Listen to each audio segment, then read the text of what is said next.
আসসালামু আলাইকুম প্রিয় গাইস। আজকের যে ভিডিও দিলাম এটা আসলে আমি যখন এই রেলটির দক্ষিণমুখী হয়ে ভিডিও করছিলাম তখন আমি খেয়াল করিনি উত্তর দিক থেকে আরেকটা একই সময়ে ঢাকা চট্টগ্রামের শান্তনগর ট্রেন আসছিল। আমি পরে আমি ট্রেনের ভিডিও করার জন্য উত্তর দিকে যখন ফিরি তখন দেখলাম যে একটা ট্রেন আসতেছে দেখা যাচ্ছে।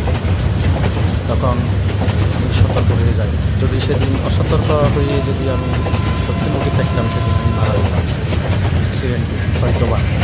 এই দেখেন এই জমি দিয়ে দেখালাম এই যে কিছুক্ষণের ভিতরে ট্রেনটা ক্রস করে গেল। সরে যাই, সরে আমরা হচ্ছে এভাবে খেয়াল না করে আমরা দেখি ট্রেনে অনেক